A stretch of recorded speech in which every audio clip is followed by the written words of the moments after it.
안녕하세요. 박지영 변호사입니다. 오늘은 법률 상식 시간인데요. 디지털 포렌식이 무엇인지 알아보겠습니다. 최근에 박원순 시장이 사망하고 그분이 가지고 있던 어떤 휴대폰을 복구하겠다고 해서 굉장히 주목을 많이 받고 있는 수사 기법인데요.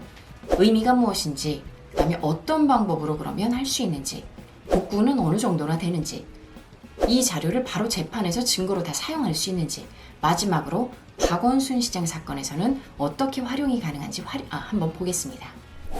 디지털 포렌식은 보통 모바일이나 컴퓨터 등 전자기기에 있는 삭제된 데이터를 복구하는 것으로만 알고 계시는데요. 복구를 넘어서서 주요 절차들을 다 잘 지켜서 재판에서 증거 능력이 있을 수 있게 증거 수집을 하는 수사 기법을 말합니다.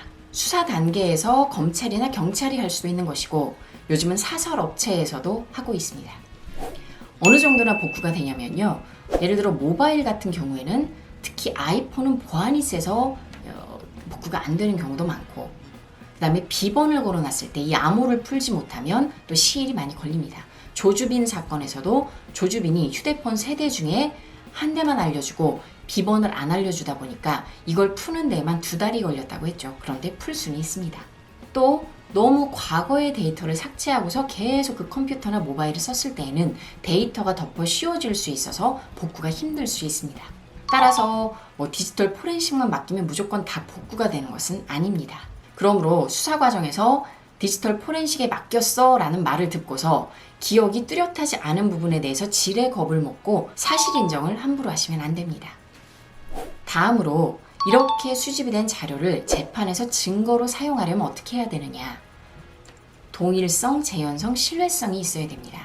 저 사람의 원본 컴퓨터와 핸드폰에서 나온 자료와 이 재판정에 현출된 자료가 동일한 것이다 라는 확신이 있어야 되는데요.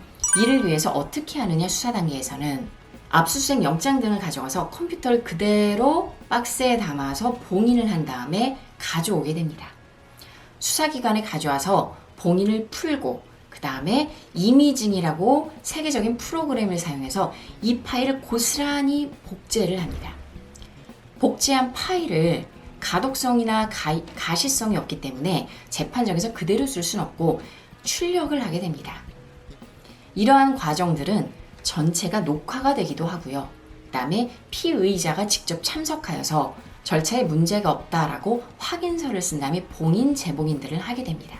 물론 피해자 같은 경우에 자신의 어떤 당한 부분을 입증하기 위해서 사설업체나 혹은 수사기관에 맡겨서 하게 되는 경우에는 이미 제출을 그냥 간단히 하면 됩니다. 영장도 필요 없고 이런 절차도 필요가 없습니다. 그런 경우에도 한 가지 문제는 또 남아 있습니다. 이렇게 힘들어서 전부 복구를 해놨더니 재판정에 나가서 최준실 태블릿 PC가 대표적인데요. 최준실이 내 PC가 아니다, 내가 작성한 거 아니다 라고 끝까지 부인을 합니다. 그러면 앞에 것들이 다 무용지물이 되는 것이냐? 그렇지 않습니다. 법을 개정하여서 이 디지털 증거를 수집했던 조사관, 수사관이 직접 재판정에 나가서 아까 말했던 3가지 요건을 다 갖추었고 절차도 다 준수하여서 아무런 문제가 없습니다 라고 증언을 하게 되면 해당 증거는 증거로 사용할 수가 있습니다. 다만 주의해야 할 것은 아까 말한 그런 절차들 이외에 예규나 훈련과 같은 그런 조그마한 어떤 하위 단계의 그런 법규에서 압수수색을 할 때 등록을 해야 된다, 이런 내용들이 있는데 그런 소소한 절차를 지키지 않았을 때에도 문제 제기가 가능합니다. 현재 최준실 변호인단이 지금 제기하고 있는 문제도 그것인데요. 사실 이런 소소한 절차까지 모두 다 지키다 보면 신속 정확하게 증거를 확보해야 되는 수사기관 입장에서는 수사를 진행하기가 쉽지 않습니다. 그렇기 때문에 해당 조항들의 예외 규정들, 즉 긴급한 사유가 있을 때, 부득이한 사정이 있을 때에는 먼저 이러한 행동을 한 다음에 추후에 등록이 가능하다던가 이러한 내용을 잘 살펴서 이러한 부분 문제 제기가 없도록 해야 됩니다. 왜냐하면 이게 소소한 절차든 굵직한 절차든 위법한 경우에는 해당 증거를 증거 능력이 없기 때문에 사용할 수가 없게 돼버립니다. 이러한 증거를 바탕으로 받아낸 자백이나 증언도 모두 다 증거로 쓸 수가 없게 되기 때문에 무죄 방면이 될 가능성이 크겠죠. 그러면 마지막으로 박원순 사건에선 그럼 어떻게 되느냐? 박원순 사건의 경우에는 사망을 했기 때문에 피해자가 고소한 그 성범죄 사건은 더 이상 수사를 할 수 없습니다.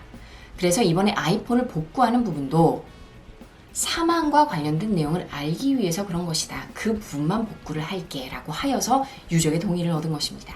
따라서 복구가 된다 한들 범죄 혐의를 밝히는 것에 쓰일 수는 없고 그러한 내용을 복구할 수도 없고 아이폰이기 때문에 보안이 많이 설정되어 있어서 쉽게 풀릴 것 같지도 않고 혹시 비밀번호가 있다면 죽었기 때문에 그 부분을 푸는 데에도 시일이 걸릴 수 있습니다.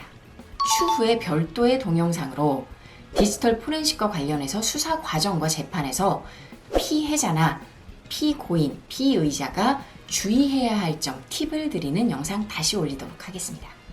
추가 문의사항은 블로그나 유튜브 댓글을 남겨주시고요. 상담 전화도 열려 있습니다. 감사합니다.